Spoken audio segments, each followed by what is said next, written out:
All right, so let's get started. And yeah, so we're here online. It's May 26th, 2025, and it is about 7:15 p.m. on the East Coast and 4:15 p.m. on the West Coast of the United States. And we're here to digitally launch and celebrate the new release, Cathartes Aura and the Apocalypse Zoo by 86. Yeah. Uh, and this is the 12th release by an individual author through Carbonation Press. And my name is Greg Bem, and I'm one of the folks who contribute to Carbonation Press as the publisher.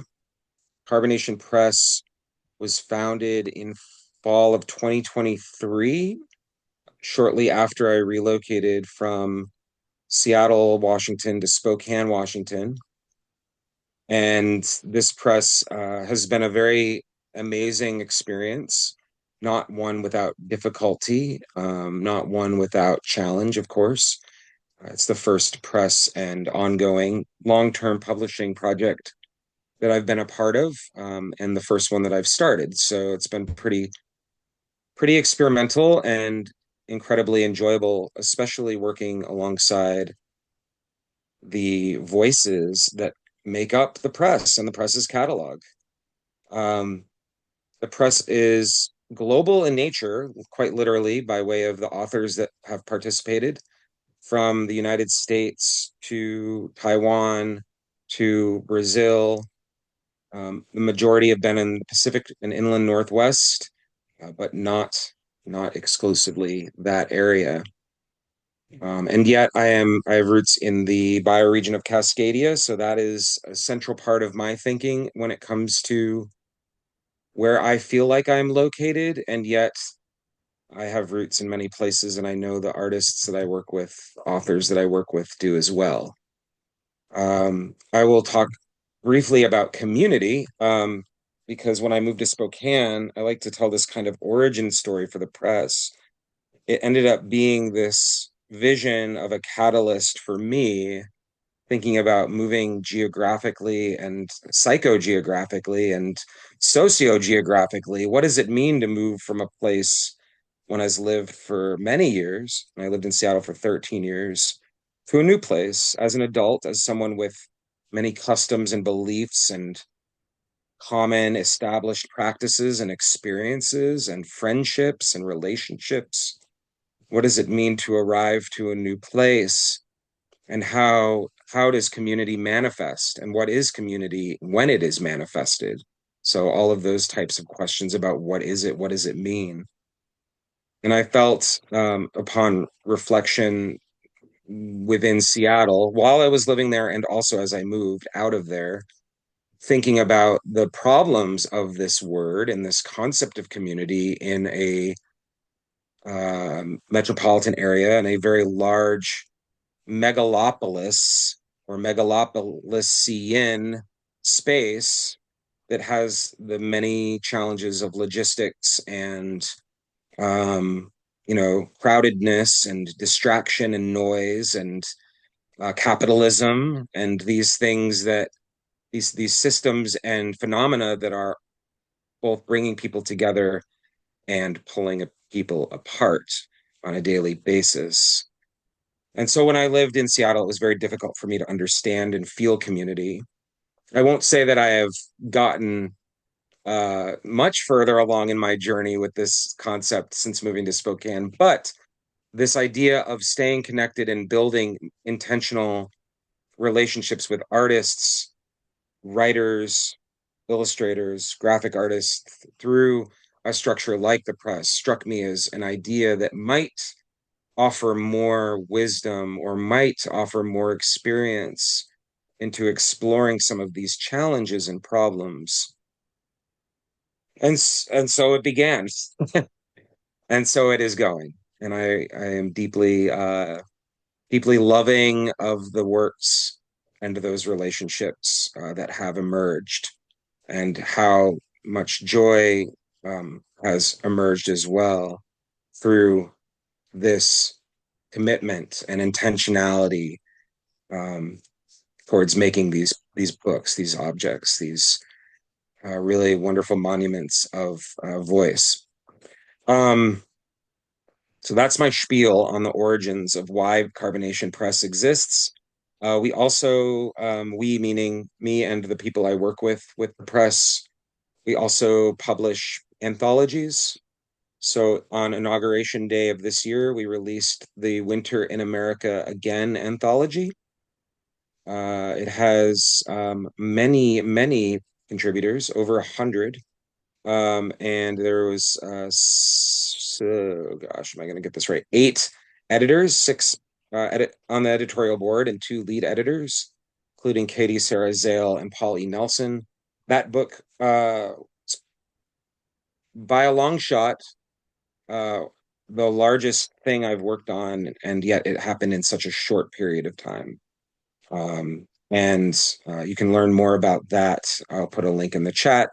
But that anthology happened. I'm also working on a completely different type of anthology with a Spokane high school called the Community School, which is an anthology of investigations into what science fiction writing might look like with the assistance or the possibility of artificial intelligence. And it's been a joy to contribute to the conversation on AI and generative AI tools with these students who are so passionate about their own writing and their own voice, and also are very skeptical of Gen AI, which is fantastic. That is something that I align with. So it is not 100% anti-AI, and it's not 100% pro-AI, which is great. And that anthology with those students' work will be coming out this coming month in June. So stay tuned. Anthologies is just the newest manifestation of where all these relationships are going. I'm going to introduce all of the authors and then stop talking. All of the authors for today's event, um, and then we'll end up turning it into more of a fluid round robin style of reading. And I'll start by introducing Rhea Melina.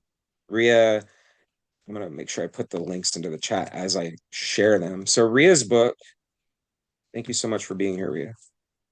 Rhea's book, Found Confetti, is Carbonation's 7th release, and that came out in December 2024. And it was a fantastic journey to publish that book. Again, not without challenges, and also filled with a lot of joy. And I've really found an immense layer of joy. And Rhea, I haven't said this to you directly, so please forgive me. But I've found a lot of joy in seeing what you've done with the book and how much you've been able to share your words through the book after its publication. So I'm grateful to have worked with you, and I just feel so much being able to witness that. So Rhea will be reading here in a few. And then I will also introduce Theresa Whitehill, who before the recording started, yeah, acknowledged that we met in 2023 at the Cascadia Poetry Festival.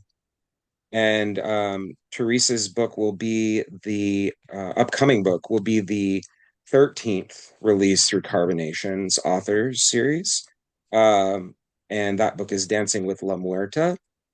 So we're going to be releasing that on June 1st. So, oh my gosh, I'm just looking at the day of our existence, of our shared timeline in the lower right of my screen. And wow, that is in a week, in less than a week. So I'm not going to spoil all of the details on that book, but I will just say that is has also been an amazing journey. And Theresa, I'm glad that we've gotten to work together, and I look forward to seeing that come up with that book come up with the work that we're doing. And gosh, I don't mean to interrupt myself, but what day is the release party for that again? The online release party? I'm terrible with dates. Something like June 3rd, I think I saw, but I don't know. And you're muted now too, so but we'll Sunday, we'll get that. Sunday, June 8th. Hmm. Great. Thank you. Sunday, Hmm. June 8th. So Yep. stay tuned for more on that, and we'll record that one too, hopefully. And then finally, I would like to introduce our feature of today in celebration of the 12th book from Carbonation, Cathartes Aura and the Apocalypse Zoo, and that's by 86. It's a novel in verse. It just came out this month in May, and I'll put a link to that in the chat as well. And I'd like to read the quote from our Spokane-based friend and close collaborator, Sarah Rooney, who hopefully will be another upcoming Carbonation contributor soon with her upcoming manuscript. But anyway, Sarah says of 86, 86's book, Cathartes Aura and the Apocalypse Zoo is a poetic adventure into the mind of a turkey vulture experiencing an apocalypse while in captivity. Utilizing his 10 syllable by 10 line form, 86 explores this narrative with hard hitting rhymes that mirror slam poetry while adeptly weaving in storytelling the growing tension of being confined within a zoo, watching as the other animals react to the chaos ensuing while the world is falling apart adds layers of complexity and helplessness to the narrative art of the collection. This timely collection puts the reader in the action, pushes them to the edge of their seat, and makes them consider where they would be in the middle of an apocalypse.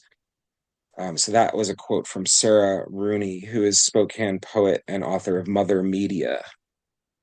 I will just say that, yes, this story is written in 10 by 10 format, which I'm sure 86 will tell you about. But before I welcome 86 to the mic, 86 was born David Klenda in Cedar Creek, Nebraska. His family moved to Western Washington when he was 3. He currently resides in Spokane Valley, Washington, with his wife and 3 kids. And he earned a Bachelor of Arts in English Literature with a writing emphasis from Dominican College in San Rafael, California. There's more bio on that link. David, it's been a joy to work with you. You've been an incredible supporter. And I see that actually, I'll just say this for the recording. It's been a joy to work with David. He has been an amazing person uh, to to work with on different things in Spokane, and his heart really is connected uh, to literature, the literary scene, literary arts, and so on. And he's been a very, very strong supporter and advocate for publishing and everything Carbonation wants to do and is trying to do and is exploring doing um, over the last year and a half or so. And he can't seem to connect. So Yeah, we just lost him for the second time. I'm sure he'll be back. Maybe we should have Rhea start us off. yeah. Rhea, would you like to open it up with a couple poems? Yeah, I can do that. Can you guys hear the wind? No. Okay, so if it gets to that point where you're just like hearing and not me, just tell me and I'll go inside or something. So somehow I managed to, I'm trying to be all brilliant and so that you can look at what I'm looking at here, but then I just screwed everything up. So maybe I should just forget all about that and we'll just go back here. So whatever. I was going to try to, if I was really slick on this, you'd have been able to see the text I'm looking at. But whatever, I'll just read you. That's where we were when I cut myself off, right? I think that's what we're about to. Anyway, let's just start in with chapter 1, the first 3 verses. Off day at the zoo, no one came to work. The gates were not unchained, no tourists tapped. At the glass, grackled, squawked, mimicked the birds, and we were never fed. 3 times a day, they liked to throw us parts. legs furred with hooves, hindquarters with the tail, heads with antlers or horns attached. Every beak grab a gland and tug, twist, flap with all your appetite. Get your gutful before they pull the corpse. End of show. But the gawkers, they loved it. Press their cheeks and faces into the glass. Strobe shots from lenses and flash bulbs, big-eared, buck-toothy profiles uglying my view, laughing in languages, throwing chocolates at the children and monkeys running loose. Sketch artists with pads on easels, scratching, brushing, crushing graphite into pulp, bent, foreheads and frowns, crooked caps and wireframes, grunting and waving off kids. They stop, stand, to smoke, to hiss and nod at their markings. But no one today, no chapstick blowfish, no high-pitched docents. The straw hat lady did not enter with rake and bag, cooing like a dove, whistling like a finch, to scrape feathers, dung, and coughed meat from our sawdust. The two men with the cart did not roll up. One strangled the garbage while the other snapped on fresh plastic. The can overflows with half-eaten dogs, unwanted lunches, and fly-buzzed cans stinking outside our cage. Cheers.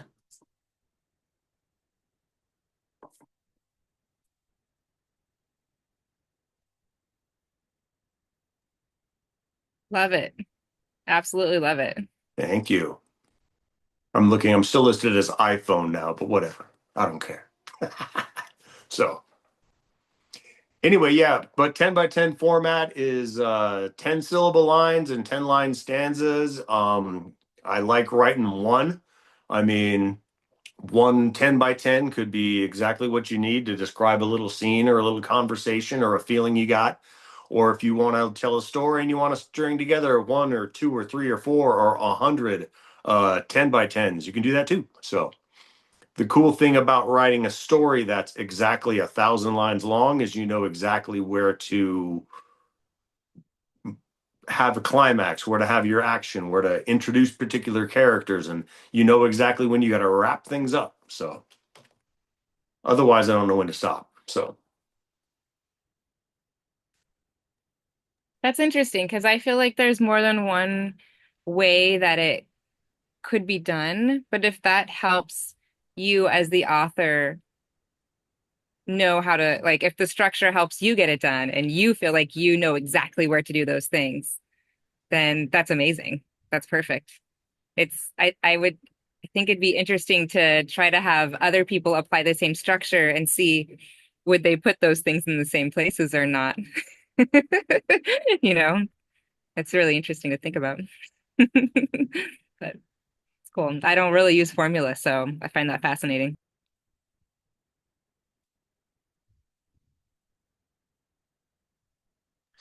Rhea, do you want to read next for a bit? Sure. So, yeah, I'll start with an old one that I often start to warm up with, but I actually think it's kind of applicable. Um, it's called Deer in the City, and it is in the Carbonation release that I made with Greg. Um, we pranced into stagnation and signed a treaty to answer the enemy's burning questions. They took it as a side-winded apology for some misunderstanding that may or may not have ever happened. Now I just pray we can entertain the gamblers long enough for my children to have health insurance. It makes a difference when you're down, under, Occupation, homes and hearts catch fire in long, cancerous days until the occupation puts you out like a cigarette into some goopy ashtray neighborhood and tells you it's all yours. All you have to do is sign here and the wars will end. The murders will stop. All you have to do is surrender. Some of us deserve to forget, apparently, and some of us deserve to hold grudges, huh?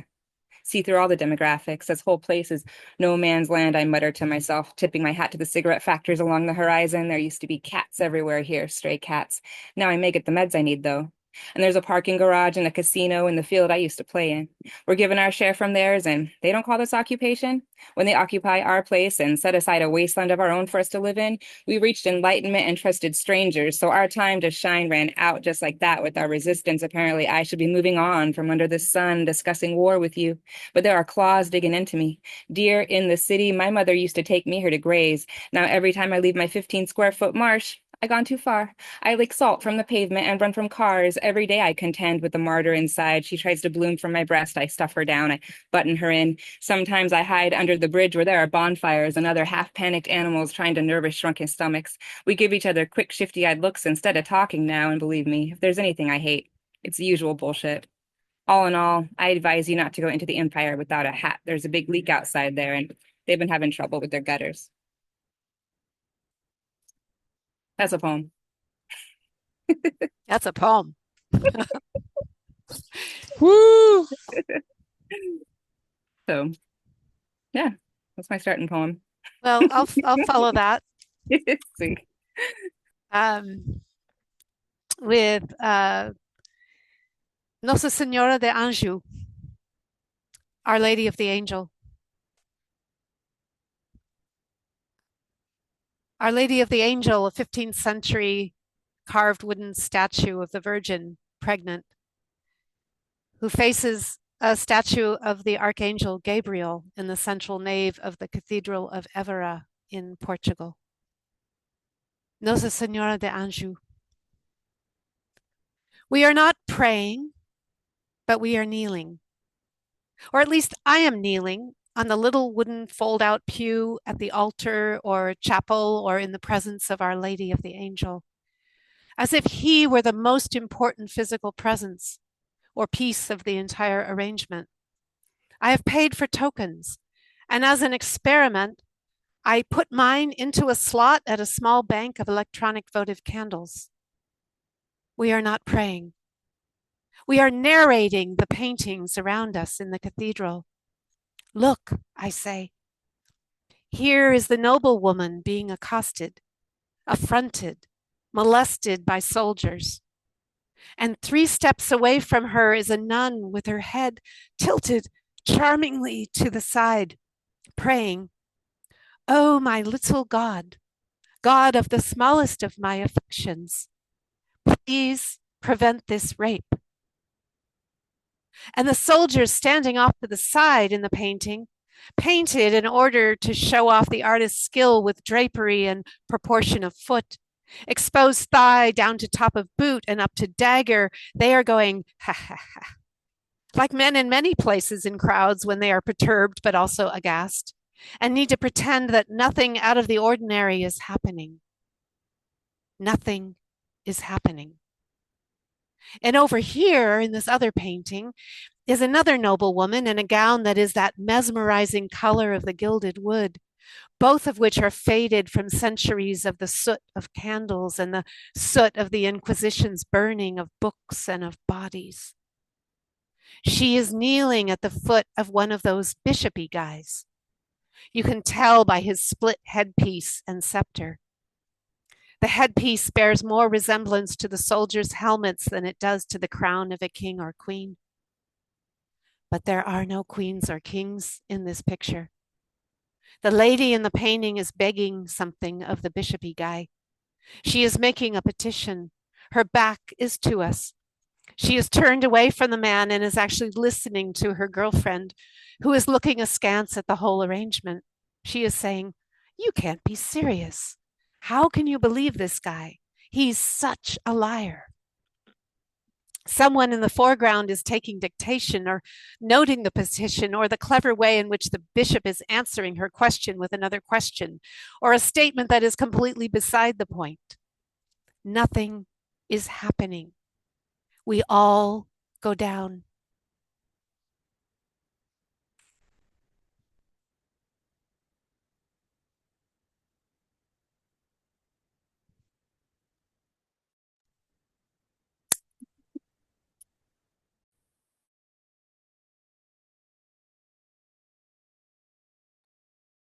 Awesome.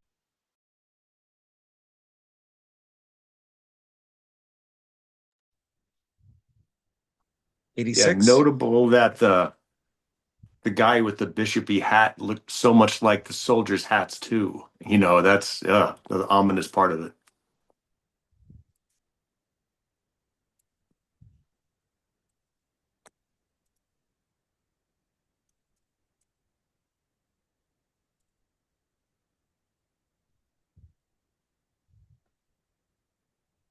Well, you go. Let's hear some more 10 by 10s. Okay. Let's see. Here we go. All right, we are going to bounce forward into chapter. Where are we at? Chapter 2. What is that? 2, 3, 4. We're going to go to chapter 2, verse 5. So our narrator has been stuck in the cage continually throughout the day. Things get later. Nobody feeds. Peacock goes by. Crows are out there jumping around, and at one point, a macaque goes and digs through the garbage and is looking in the cage and is looking and then runs off hooting, and pissing a trail is what I had said. So more ant-like behavior, but whatever. Crashing in the trees, nails on stone, shadows flash through moonbeams, whooping. The tribe is here, piling at our windows, eyeballs, hot breath, anxious teeth and hectic fingers on glass, trying for traction. Monkeys leap screeching for grip, chattering, nipping each other, until one jumps from the hanging branches. The others follow. Macaques clang like hail on the mesh of our roof, but none can squeeze through the chain link. They poke hissing faces. Grasping hands shoulder deep, hungry muzzles stretched to the ears, leaves, urine, twigs, and dung from the ceiling. Several bang up and down on the hatch, seeking to shake it open. Another pokes, sniffs, and gnaws the hinge pin, while brothers and sisters chew at the cage. All eyeballs, limbs, and fuzz, the youngest squirms and screws himself through a diamond-shaped hole and plops on our floor, face snarled like a wolf, claws raised like a phantom, haunting the birds. We pile like leaves in the corner, armored against our attacker. The three big birds hide behind me, tucking heads under tails to be invisible. The snarl slackens on the young macaque's face. He's half my height. The roof crawls with adults. He lifts his eyes and frowns to the molars before eldest flaps twice and spears the monkey by the throat.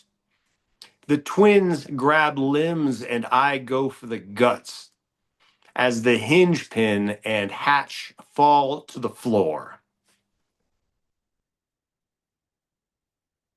Thank you.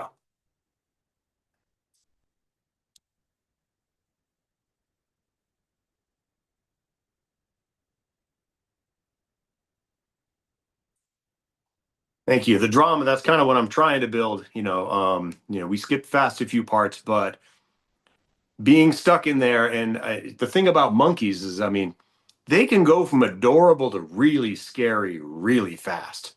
And I tried to work on that whole part. Earlier on, he's just a playful little monkey climbing through the trash, picking up Oreos and stuff like that. And then he looks in there and he finally realizes, oh crap, we got four birds in a cage. Let's go, guys. And like later on, they just come rolling into place. So, but I heard you got some new stuff, right, Greg?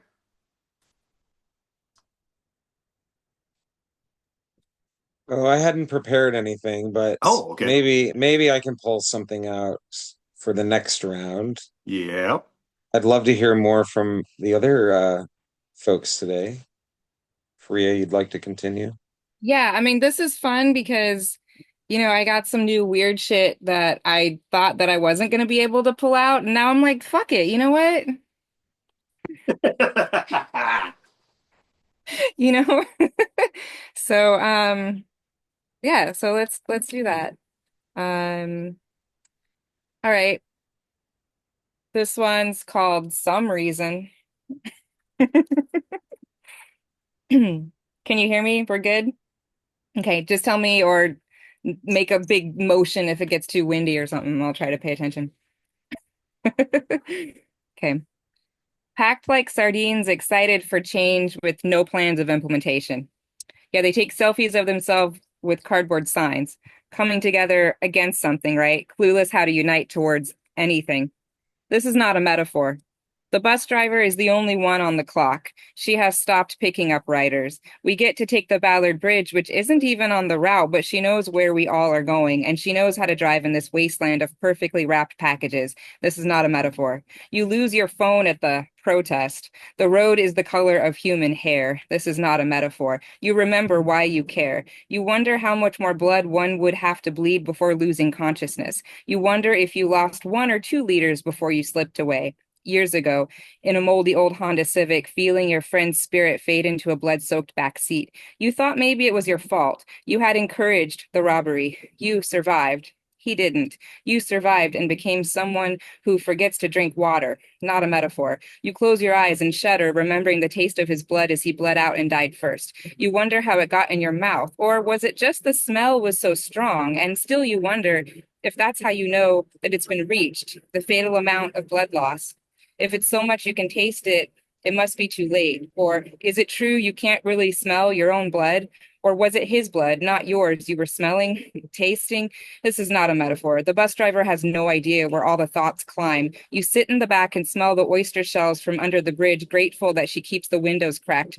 The bus ascends up the hill. You close your eyes when the road gets bumpy, scan the horizon line for something worth stopping for. When will you pull the cord in this wasteland of carefully broken down boxes? Not a metaphor. Both the past and present jiggle through your bones like old keys. You don't know what doors they open. You're scared to throw them away in case you still need them for something. It would only make sense if they were here for something. It would only make sense you had survived for some reason. A ghost gun was pulled on you in youth.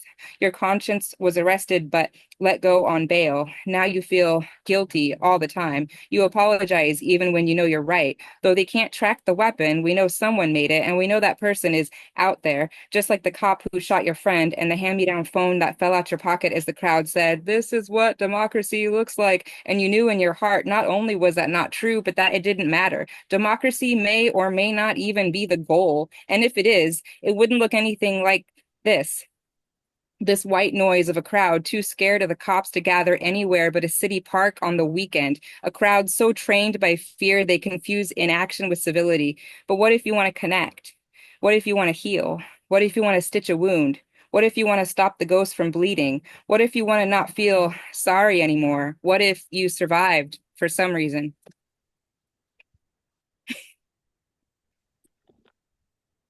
Beautiful. Okay. Smells so strong you can taste it. Ah. Mm.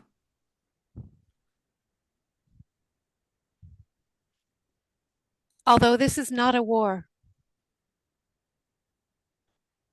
Although this is not a war, this must be what it is like to lose someone during a war, when the dying and the killing goes on and on around us, and surviving becomes a milky glass that shakes on the nightstand because of no train. We are to imagine that we ourselves are systems of energy that travel about with an invisible raiment shaped much like an umbrella or a bell jar around our shoulders, and that raiment is made up of pulsating effusions of our human light, condensed into a miniature and self-contained cloud of distortions that falls and continues to fall while our bodies emit and continue to emit this invisible and miraculous substance that we can neither feel nor see or nor to watch or entirely eliminate or trouble ourselves.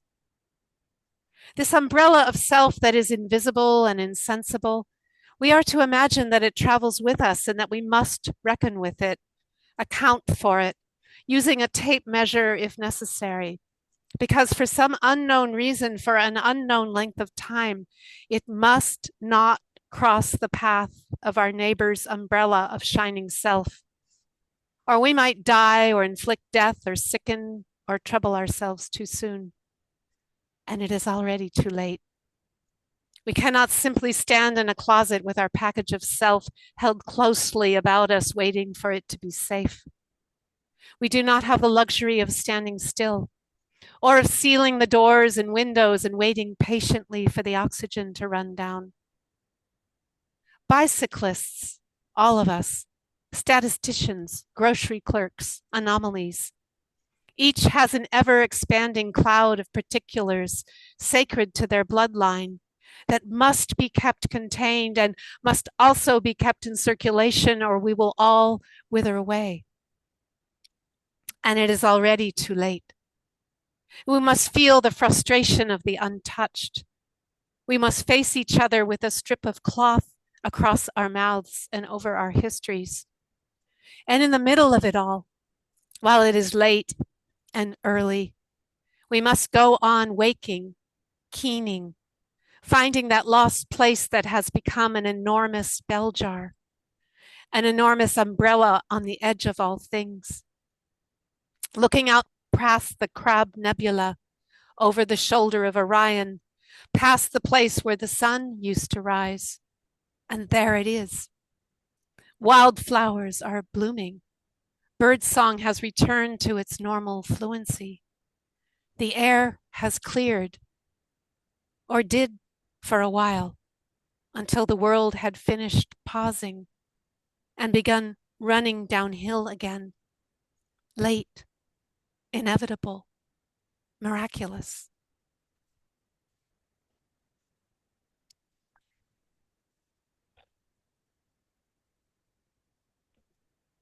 This is fun reading with you guys. Thank you. I know. It's fun. It is like a collage, and I'm into it. This is a great break from the crazy shit I was just doing. This is good. Very good. And beautiful, Theresa. Beautiful. Thank you.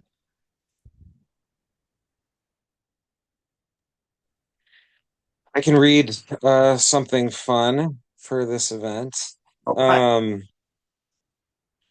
I'll preface it briefly by saying the amazing poet Clyde Watkins from Tennessee does these very strange, like one-off publications based on themes that I would never normally write about.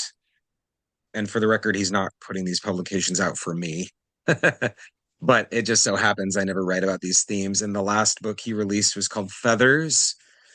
And so I got to like write about geese, which seemingly take up way too much of my mind for mostly bad reasons, but also some good and fun reasons. And then like thinking about all of us are birds and robins as gangs of murderers, all the things that birds are, right? Anyway, this has nothing to do with that publication. He was going to release a publication called Dirt, which is all about poems or all of poems about dirt. And then he got sick. And so I like did this whole very like very visceral thing where I was writing about the dirt I was lying on this road trip down to volunteer at Treefort Music Festival in Boise back in March. And I came out with this weird handwritten thing that I then transcribed but decided not to edit. So it became very Dada, very messy, very frenetic. And then Clyde is like, "Thanks for writing the dirt poem. The book is not coming out, but at least you got a dirt poem." Okay. So here's the dirt poem, and it's called Washington, Oregon, Idaho, Washington Dirt, March 23 to April 1st, 2025. I am of a feeling that I cannot shake by pixel or hands filthy with the sublimate cake. And it's 5 parts. Part one, on the Snake River, could your belief be the ooze? It was the news that slithers into my own be, me, my, creation, eradication, mind, wind, rewound, reworded before the pouncing, bouncing, pouting, city. Those iterations are literally me trying to figure out what I wrote as I type this up. And that will happen over and over again. Jurisdiction, void, vid, varied, vetted, mass, moss, substance at the nexus, next, nest of clover, hover, or violet, vowel, or violence, vile, lance, militant, off, blackberry, and mud. Screaming, screeching, meth, mash, mush, mess, and odd, fucking, deleted, generator, generators. 2. Baker City, Oregon. Sulfur dirt met with visions of ghosts of living otter and massive carp and the breathing of animals at night are what has haunts us along Barge, Bang, and Snake River Splash, the wind of the canyons, leaving soil moist. Add and precious as we startled emerge alongside the hooks and gags, gasps of engines and tough love Idaho feminism, Blue Lantern women many decades ago. I write this in the grit of the hostel of the Churchill School, my fate sealed as we, only one are who hammers and fans the flame of the silence of a relocated public education, and my eyes are tired, and the ground tiles are cool, and I could go for another coffee at last, but while the world warms and my skin chills, there is much to be said about surfaces and dreams I will have as I accompany myself to a landscape of myself, mystery, solitude, and presence, and the fuel of moment between here and with there. 3, Bruneau Dunes, which is in Idaho, just outside of Boise, like an hour southeast. It has the tallest single standing sand dune in North America. And it's great to hike up, except when you're wearing Crocs like me and you get almost like hypothermia on your feet or frostbite or whatever happens to your feet when you do that thing.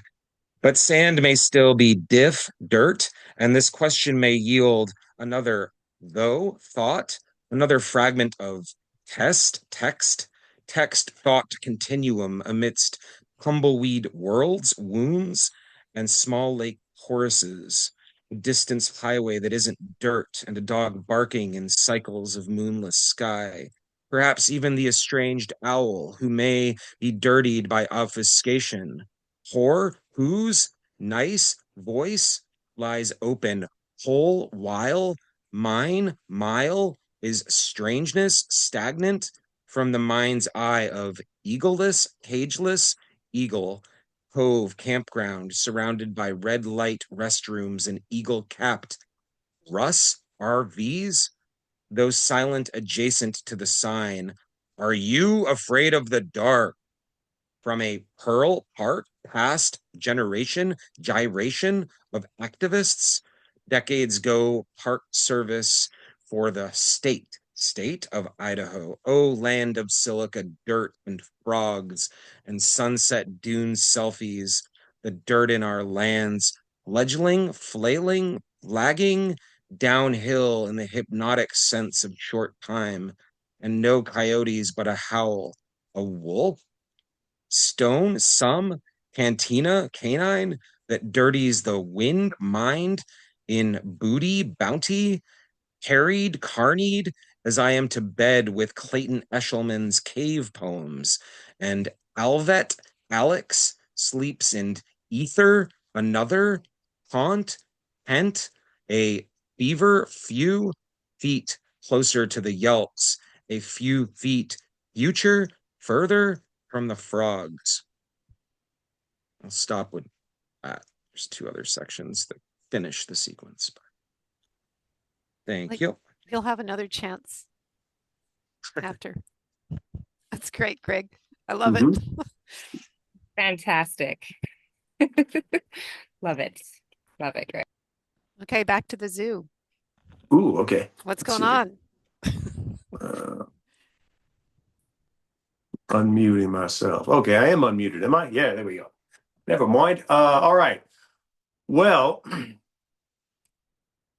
now our narrator grew up in a cage in a zoo. You know, as a big soaring bird, he never really got a chance to get out there until opportunities. So he's finally getting back into touch with actually being a bird. And you know what that means and what he's meant to be actually, as opposed to what he was just, stared at. And so this is chapter 3. We're going to go verses 1, 2, and 3 from chapter 3. Tendons creak like a morning stretch, bones pop, wings tingle with new blood, my chest opens and I can breathe. Finally I can smell something other than vultures. My nostrils sting with pollen, fur, and loam, dizzy, buzzed with input, my head thin with oxygen. I glide like a dream over moonlit walls, roofs and bars while anxious hooves pace the earth. Never another cage, no box, no dirt on these feet. I am a creature of air. I am a shadow over trails and fields. I am vapor through the clouds. I feel thin as a tissue in the wind, swirling up, up until the zoo is gone. A black spot in the blackness, a hush in the silence. Even my feathers go still. What goes up must come down, but before it does, it stops. Then the gradual acceleration, that beak down, stomach floating sensation, as the zoo returns, expanding and pale. I can see again the moon bleached structures, shining paths, silver lawns and ashen trees. Macaques lounge in and around my old home, picking teeth, each other's fur, dozing off. I see their slit eyes, whistling as I fall. I stretch my wings and lift my head as meat hits my nostrils again. I need to sleep. Put this all together. The unchained gates, the absent gawkers, unfed beasts roaming, at will, breaking out before breaking in.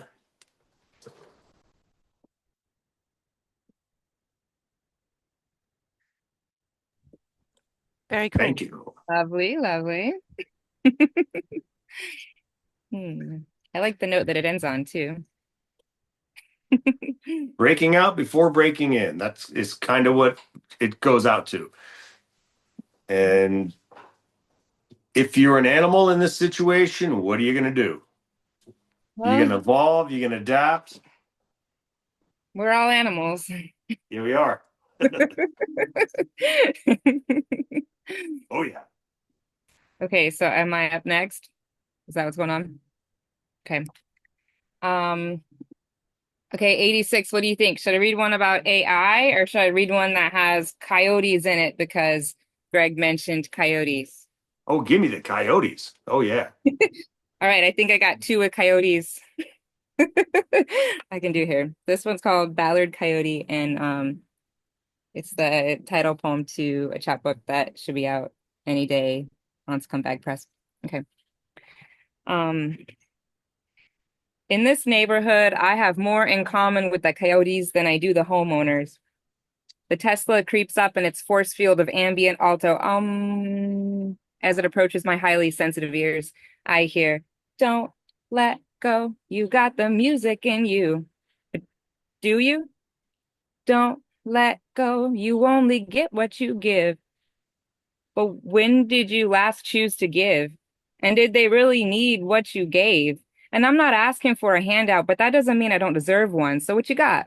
What you giving? I'm a shameless scavenger, and like the coyotes, I am going nowhere. I adjust my hours to work around your scraps, but you can't starve me, no, because your waste is too sloppy. You don't notice what trail you leave because you're moving so fast. Think you're doing the planet good? Driving electric. Meanwhile, the motherland bleeds and my rights are rotting at the landfill, but you can't get between me and my connection to this earth. Your condos rise and fall, and I will file my claws on the pavement, sow dandelion seeds into the cracks with my tongue. And I am not the only one. We out here, when you aren't looking, we carry the mulch back to your gutters with our teeth. Fake victim for your charity. Wait for you to realize that you're the minority. Woo. And then I think I got another one that has some coyotes in it that I just made at like 3 this morning. Hold on. All right. It's called Sink.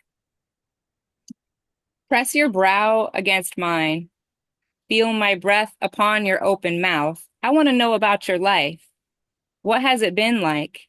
Did you get that picket fence when you wanted it? Did it keep your dogs in? Did you paint it in the summertime? Did you get drunk and drive your truck through it? Did you wake up one morning to find coyotes on your lawn, morning glory in your gutters, moldy COVID masks in the driveway? Believe me when I tell you none of it matters anymore. Hold my hand and feel the landmarks swirl around us. I want to know how you like to be talked to, so tell me and teach me with your hands how you like to be treated. Press your brow against mine. Feel my forehead finally relax. Wait, let's take our glasses off. The details matter, but we don't have to think about them all the time. You say you never had fences? You say you're sober now? Do you mind that I am made of brick and mortar? Does it bother you when I drink? It doesn't have to be every day. In fact, I like to keep things special, so I try not to wear anything out except traditions handed to me after their expiry or phrases I'm working through. Wait, this would be better if I stopped talking, though I could talk to you for hours. Hold my hand until it sweats. I know your heart is broken, and I wouldn't have it any other way than to love someone who practices humanity. You cry as you scroll through the grief and tragedy and keep searching for delights anyway. Did you know this the whole time that our heartbeats are synchronized? Did they not teach you that in school? That when a child burns to death anywhere on our planet, we all fall off the metronome, but when we touch, airs drop like bombs and we sync up again. That's that. Damn. Coyotes.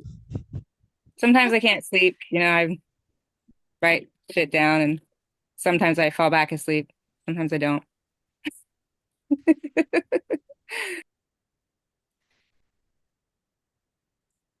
Well, I'm going to riff off of Greg's piece. I was really loved the playfulness of the language, and it actually, after a while, it was like it was merging with the dirt, so it was really effective. This is called Jabini Jibini Jackaroo, a family etymology of driving under the influence. Be born into a family of bootleggers and Democrats, Catholics, business owners, Ranchers, actresses, mobile phones, eradication programs, pilots, hallucinators, domestic partners, absolutionists, daguerreotypes, anesthesiologists, macrobiotics, statisticians, ordinary folk, circus audiences, cyclopean busybodies, wild horse trainers. Try to get along with initiates, pill takers, medical professionals, seers, agnostics, trumpet vines, gardeners of vegetables, bread bakers, oleander planters, automobile consummators, cancer breeders, filial negotiators, travelers, gossips, beehives, tourists, mandibles, junkies. Jabbany, jibbany, jackaroo. It's all fortuitous. Orotund pleasantries, hairballs, flea bombs, belligerent pigwidgeons, park wardens, careerists, refrigerators, water hoarders, nature lovers, empaths, telescopes, hair trigger enthusiasts, heartfelts, mops, rainy afternoons, cathartics, price fixers, heretics, jabbany, jibbany, jackaroo, be born or make do.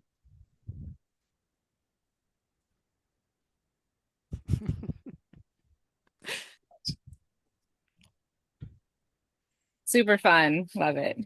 Yeah. That was awesome, Theresa. Oh gosh.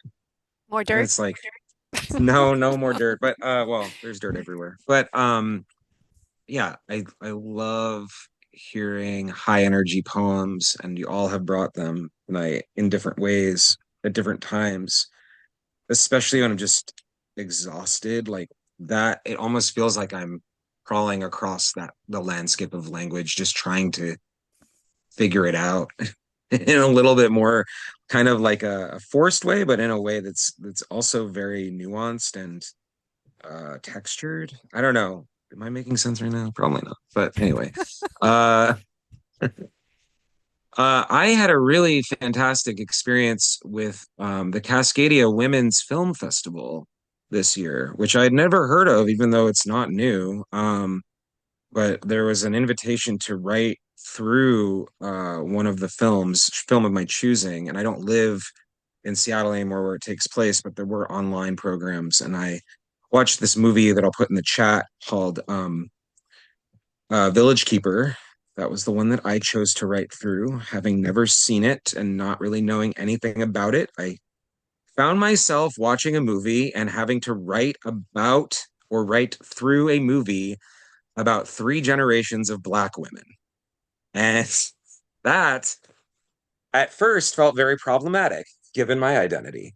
And yet also, I wanted to really have it be a respectful and methodical opportunity for myself to take a step back and also just kind of, as ekphrastic writing does, allow me to see more about myself, but also see more about what I'm observing. And so I ultimately thought or I ultimately thought and found the experience to be really illuminating for me. Um, and it also made me think about my childhood, because the kind of the gist of the movie is that the middle generation, the mother of the daughter, those are the two main characters in the movie, is working like single parent situation, a lot of difficult home experiences, like physically, all that kind of stuff, and also just the relationship between the daughter and the mother was very kind of tenuous and chaotic and filled with a lot of conflict. And it made me really reflect on some of the parallels with my own childhood with my mother. So that probably won't show up in this poem, but I'll read this. I wrote a very long, like 20-page poem, like literally scene by scene, just automatic writing. And this is just from one of the scenes. In silence, silent heart breath, silent wave weave, woven arrival, the spiraled contact as it all disappears and is reimagined in a context of box and boxes and homes and houses and life and living, a gift for a future self, a recollection of value and protection, what it means to navigate time, old, ancient, elder, and slow versus fast communication of the business of eyes amongst eyes, stern against stern. Again, the sprawl of life and utter and touch brings forward human.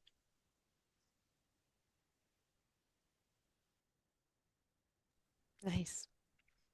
Very cool. Thank you, Greg. Thanks. Yeah, check the movie out. Thank you.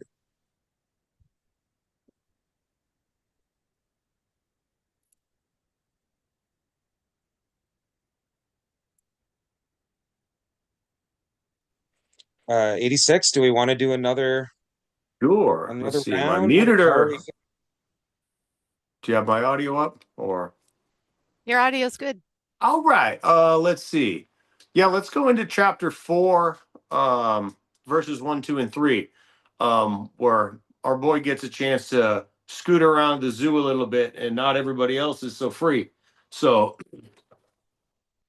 the morning is golden blue. Puffed cotton rolls lethargic across the sky like sheep without a shepherd.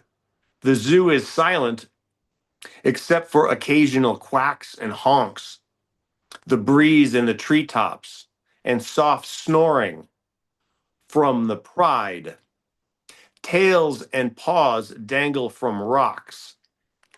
Cubs and lionesses lay out on stones in full radiation. The maned alpha grooms top to bottom with a rasping tongue, licking his big males, finishing slowly. Light as a moth, I creep around, alert for a morsel of food. Knuckles and fur, gristle and dung. The ducks bob in the moat. The geese patrol the lawn, snatching up greens. But no one's fed the lions. I peck scraps and tug carcasses. Just a little meat between two ribs. Flapping, I shake and twist, rattle bones against rocks, wish for a team. This is easier with more than one bird. Up the hill, ears perk, and eye pops open. The alpha stands with a roar, shaking leaves from trees, quaking the ground. I drop my bones, and he's down the hill like an avalanche. I try to fly, but only hop. I'm leashed to the earth by a sick, heavy stomach. I flap twice. The lion is in my face. When some gazelle comes back up, must have turned into some kind of fish, sour and stenching. The cat stops, skidding, batting at foul meat, draped across one brow, hanging from his beard.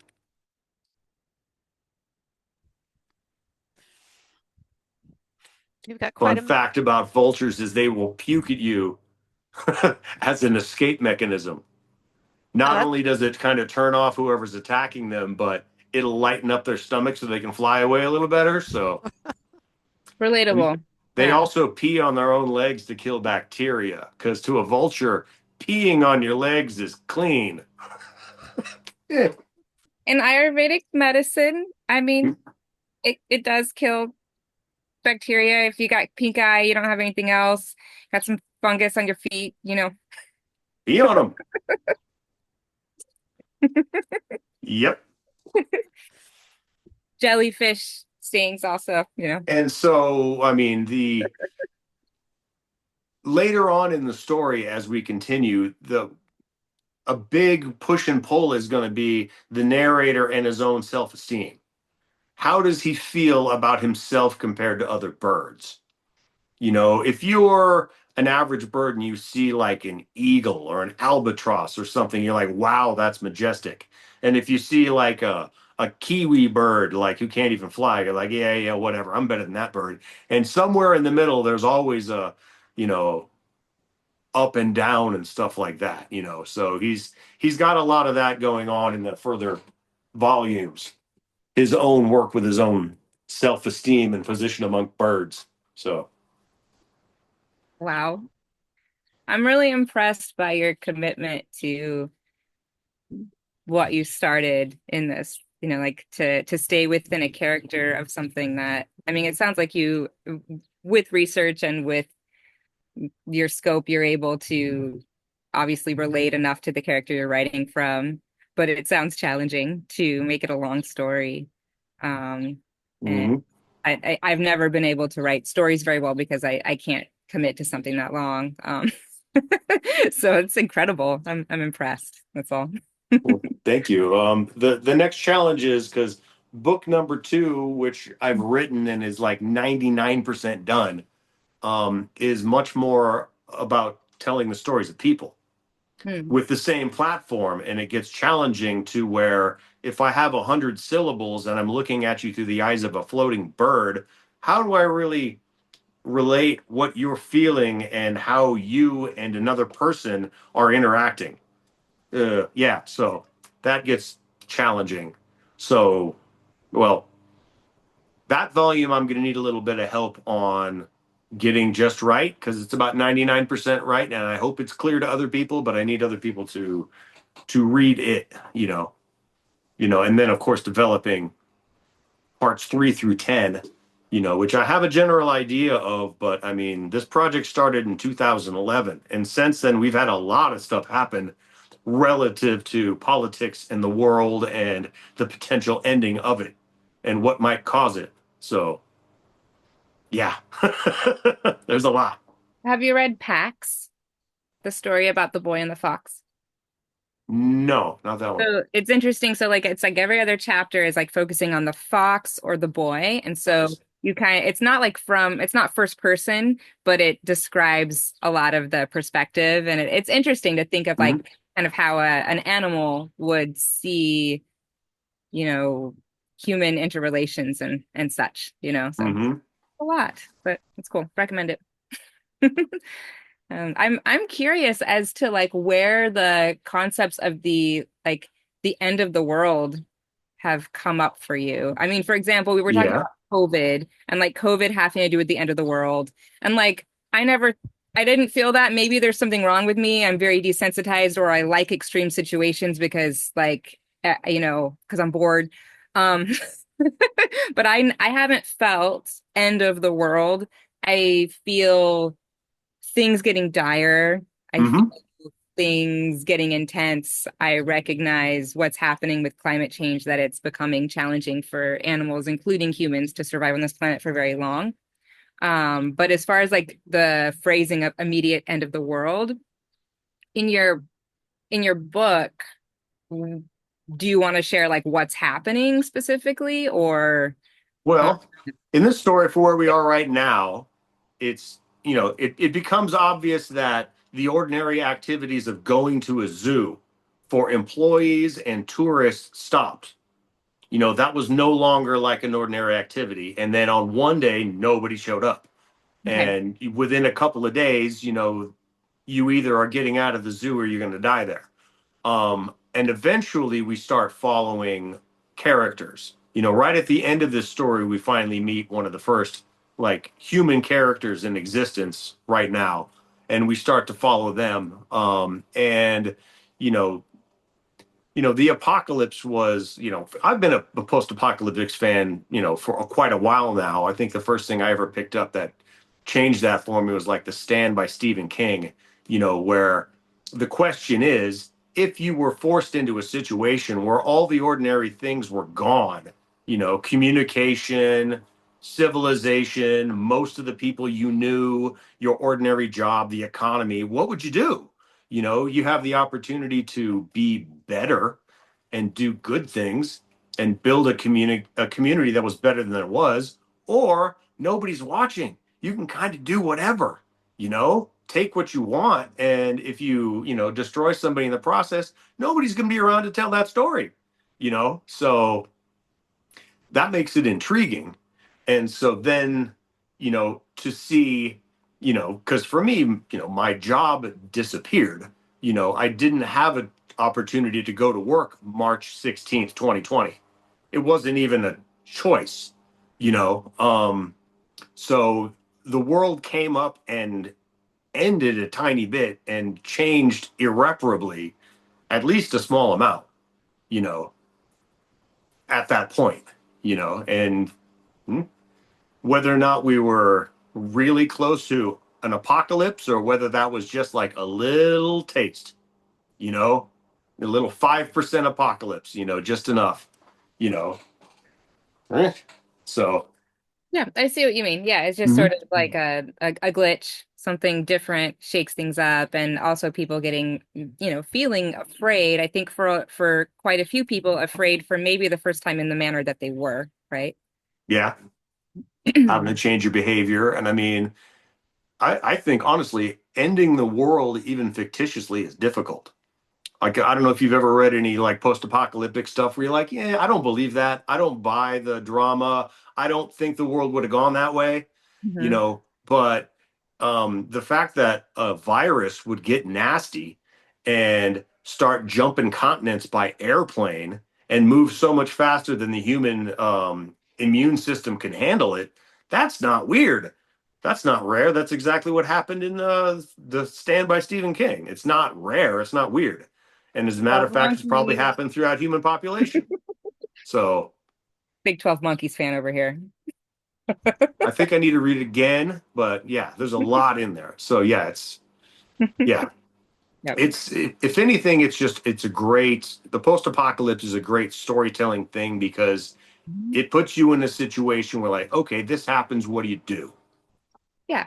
Yeah, and there's a sort of Wild West aspect to it that can be really fun too, because anything's Yeah. possible, right? Yeah. Yeah. Like, what if you're humongously in debt? You're pro-apocalypse, aren't you? How would you? Pro capitalism falling at least, which to me is like the Exactly. beginning of the world again, you If know? you hate your job and you're tremendously in debt, you're not going to be all that upset. As a matter of fact, if I was under a ton of stress, there was a tiny bit of me that didn't mind not going to work in the pandemic. I Like, was hey, what can thrilled. I do about this? Nothing. Okay, that's freeing. We basically, my partner basically got like unemployment to just stay home and hang out. It was cool. We got to See, like I got about 1 week worth of pay per month, maybe. I mean, I made like several $100 a month because my job was illegal. Hmm, Being a bartender didn't exist any longer. okay, You yeah, couldn't do it anywhere in Washington for any money anywhere. right. So I was technically furloughed. And then Yeah. when they opened up 6 months later, they had no plan whatsoever and just a bunch of flies and no hot water.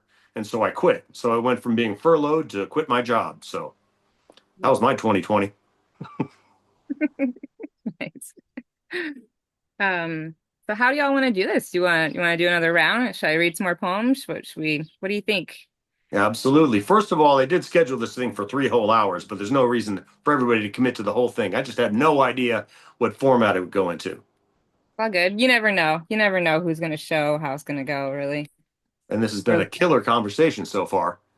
And I do want to kick around the idea of, where do I go from here? Because, the story does escape the zoo. Number two is all about a handful of different characters trying to figure out what they want to do with their apocalypse. One of my major characters was about to retire, and that got taken away from him. So he's trying to rebuild his retirement. Like maybe, the whole thing takes place mostly in a very northwestern Olympic Peninsula type environment. So we're going to be heading south where, if real estate is free, why don't you go to Baja or San Diego or something like that? Go find an abandoned beachside mansion, right? It might be full of corpses, but hey, you got to put in a little work sometimes. So, or what do you do? And of course, people are either going to be really religious or really not. And you might go from religious to not, or not to being religious, once this happens. So this ends up being a discussion of, humans again. We get out of the zoo, and I think two major forces are going on. There's Christian and not Christian, and then there's stay and go. So if you have a few people and you have some structure, is this good enough for you to build around?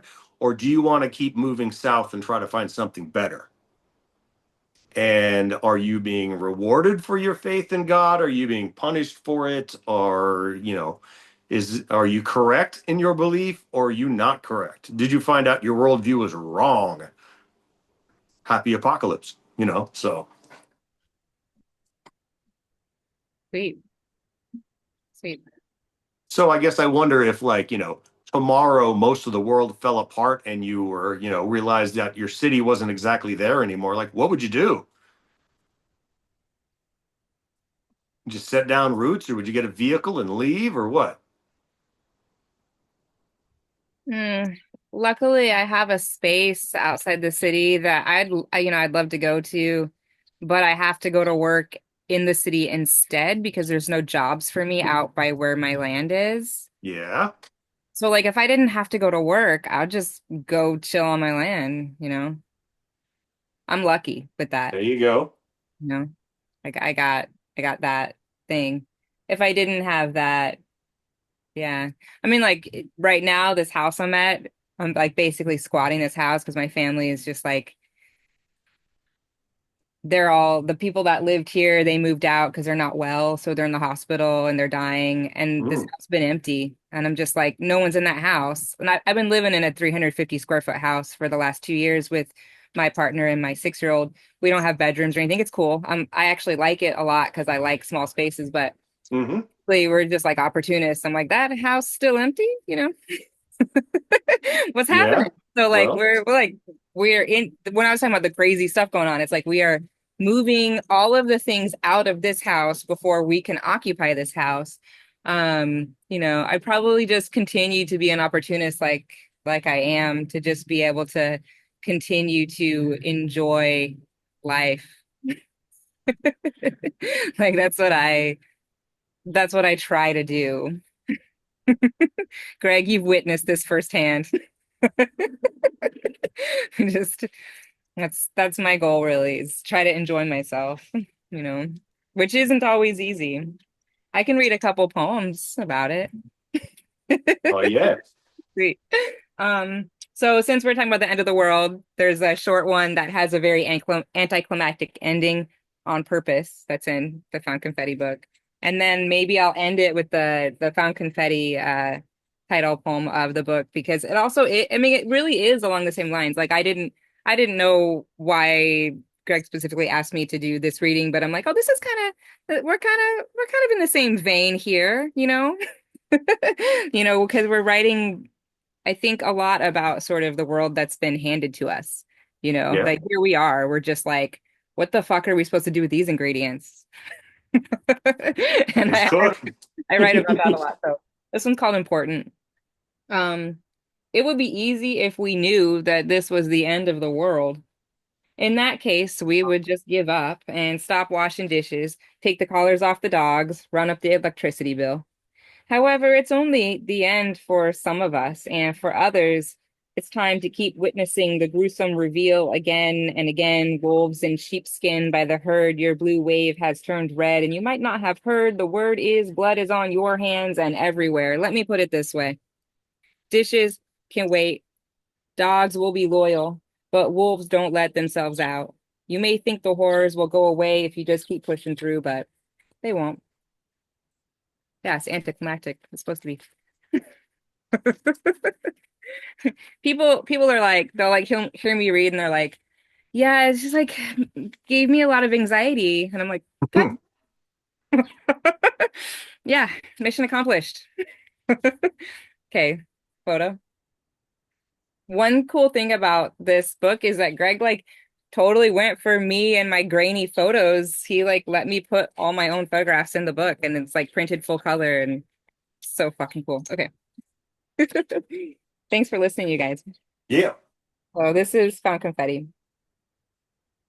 I found confetti in the rubble, in my infected wounds, in myself. It's beautiful, with the fallen having imprinted neon streaks over gray ash. I took a picture, and for a moment, I was solemn. I slithered out, tail after tooth sharpened by the friction, and continued to take notes of all the contrasts around me, looking like a party.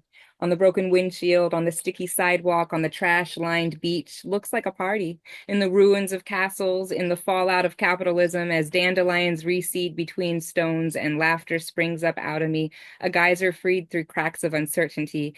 I have become so accustomed to its revelation. Let me be the foxglove in the clear cut, shamelessly colorful and in bloom, too long. I am the morel in the fire damage, the sparkler washed up on the beach, never lit. In a sea of plastic, I present to you art, salty, poisonous, weathered, luxurious. If you stare long enough, the magic eye reveals itself, a water knock, a kelpie, a will-o'-the-wisp still luring you toward the light, Soglagal, she who watches. I am everywhere. I go nowhere. Rake my beaches, clean me up, try to edit me, dance with me, party.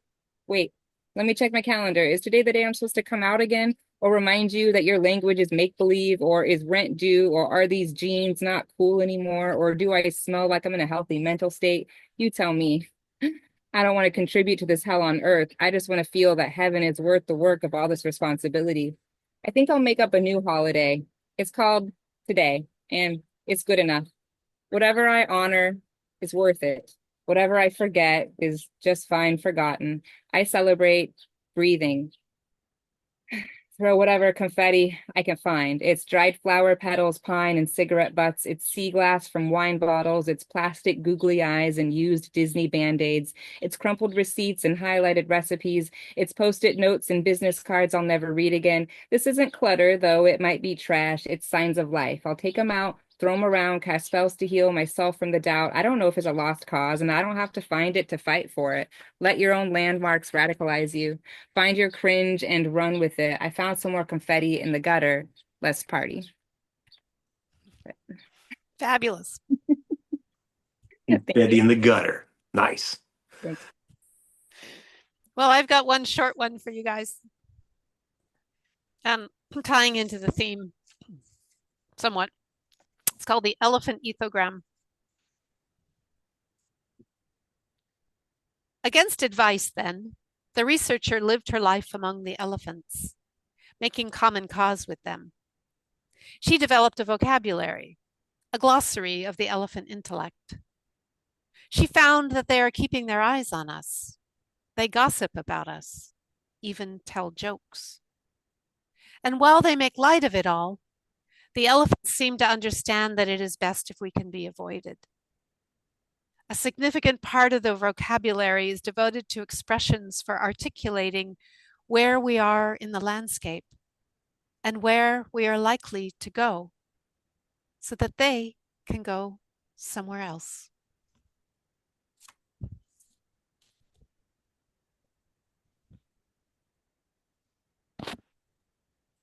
That was great, Theresa. Beautiful. I don't have any other I don't have any other poems to read, but I just want to say thank you, all of you. Yeah, Absolutely. thanks all of you. It was really a pleasure to meet you, 86 and Rhea. I'm thinking one thing I want to finish up with because I've got an Cool. excellent elephant character Okay. who not all the zoo characters, some of them make it out and persist. Like the bull elephant is definitely going to stick around. I'm scrolling through trying to find out where I've got mine because here we go. Maybe from a couple of seconds, but the barn echoes with thuds, meat on metal, creaking iron. The bamboo roof trembles. Clouds of dust, manure, bits of straw billow from within. An ocelot tiptoes, peers around the corner, flinches at a blast from a trunk. More bugles, stamping, wrenching. I park on the fence. I can see inside. Two elephants behind two stout steel gates.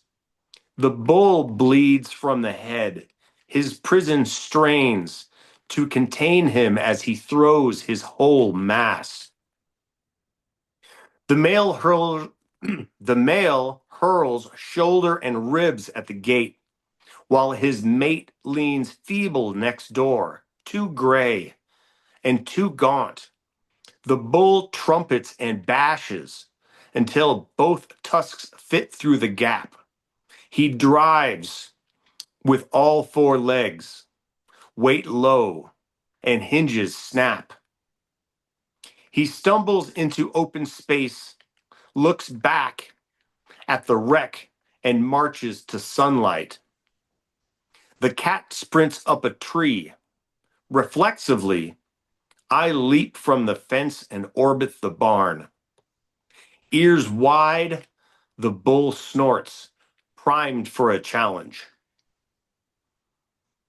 Gradually, his breathing slows, his heart stops throbbing the air. He quits staring down every tree, rock, and sparrow. Nothing here to stomp. He strips some leaves from a branch, grinds them in his molars, looks back in the barn at a trunk curling through the bars. She leans, but barely rattles the gate. He returns with a sapling. He bangs his bloodied skull with no change. The gate only opens out. He pulls down beams, cracks glass, and smashes signs. There's more on that there, but that elephant's pissed off. Essentially, he's in a situation where he's in his enclosure and his mate is weak and needs medical care and it ain't coming. So he can break out of his cage, but he can't break into hers. And there you go.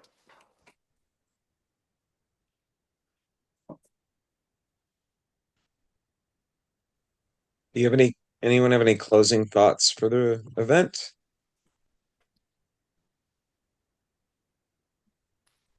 I'm Well, I gonna definitely. Oh, go I'm ahead. curious to see the shape that your 10 by 10s make on the page and if they have a consistent shape. Well, So by nature, there are faster and slower 10-syllable lines, right. depending on how often you use punctuation, how short your syllables are. Mm-hmm. I happen to be a big fan of very rich syllables, where you get a lot crunched into one syllable. Like, I don't know if there's a good example in there, but like real good money syllables. I don't know. Rhythm is one of them, I guess, because there's a lot going on in there. But yeah. And then every once in a while, just for the fun of it, use like a 5-syllable word and have a 2-syllable line or something like that, just to break it up. But so, and I invite everybody into the long discussion of, well, I need somebody to help read and edit number 2. Number 3 is begun, but has a long way to go. And of course, 4, 5, 6, 7, 8, 9, 10. There's so many themes we can touch on. Like I frankly think that whatever is going on with all this cutting of government spending and like chopping trillions of dollars out of the budget could potentially be saved for a really, really bad idea. I mean, in my story, it comes down to an orbital defense system that they gave too much decision-making power. I think it's a little bit Skynet or whatever Terminator ran into. But a major problem as well as disease that went around was you know, the in my story, the United States insistence on putting together this orbital defense system that they knew would protect themselves. And everybody in the world was saying, don't do it. You can't control it. You're going to protect yourselves. You're going to doom everybody else. Don't do it. And once trillions of dollars were on the table and people were, you know, their careers were either going to be made or not made by completing this project, it wasn't going to stop. Completely unstoppable. You know, it was going to go in the air no matter what. So that's a little part of my apocalypse, and we get to follow the stories and whatever. So yeah, I'm gonna need help on all of those. So it's an open invitation. So I can send you also the link to a person that's been editing with or for me, who's a friend of mine lately. He did not mhm. edit my book with carbonation. Had he done that, we would have got it done a lot faster, Greg. But I discovered this person recently and like game changer for me. So I'll connect you. I don't know if you're interested in like, you know, volunteer people or if you are open to paying someone because Yeah. this Huh? person's a professional. But anyway, I'll put that out there. Yeah, thank you. Yeah, and if you're looking for other people who just can read, I'll put my feelers out there for sure too. Yeah. Yeah, and I mean this summer I really want to get over to Seattle and Tacoma and do a launch event series, depending on whenever you know, we can do it. I mean, July is overall good for me. I've got a good friend of mine, as I said, who I thanked in the back of the book, who I'd love to, I need to get her a signed copy and stuff like that. So definitely want to get over there. I don't know, Greg, if you have any plans on being over on the west side next time. You've been traveling enough lately? I won't be going back till Hmm. Psychic Salamander Festival in September. Hmm. So And anyway. the place I mentioned in Tacoma, they book a few months out. So you wouldn't get in this summer. It would be September or after because they're already Hmm. booked through the summer. But I can connect you with them. And then as far as like the reading that I do, we have a monthly thing. I don't we're taking June off for Juneteenth, but we got Hmm. July and September open still mostly. We usually have like 7 or 8 folks performing music, comedy, and poetry, Nice. depending on what's available and who's available that month. But I'll connect you. I'll talk to you about that. Yeah. We'll be in touch. Oh yeah. Sweet. Thank you all so much. Yeah, I thank you. I recently did a show, and actually Sam, who's our one audience participant, he was there too in LA recently, and I've been thinking a lot about how like these shows and events sometimes you just don't know what you're getting. You don't know who's going to show up. You don't know if people are going to come at all, and I Hmm. do it anyway and just in and Yeah. take it for what it's worth. And it's always like quality over quantity. Um, and I find myself enjoying myself regardless. So like thank you so much for Yeah. this. It's been great. Nice to connect and hope to see you all in the flesh soon. Yes. Yeah, and I yeah, I mean, I'm going to be back and forth on I-5 and up and down I-90, hopefully, you know. So I want to make a Northern California road trip again sometime soon because I mean, I proposed to my wife at Clear Lake and you know, been all over that area. So, but anyway, shoot. thank All you, right, good Greg. time. And launch week rolls You're on because welcome. to anybody in Spokane, Tuesday, Wednesday, Thursday, Friday, Saturday, Sunday, I got things. So. Cool.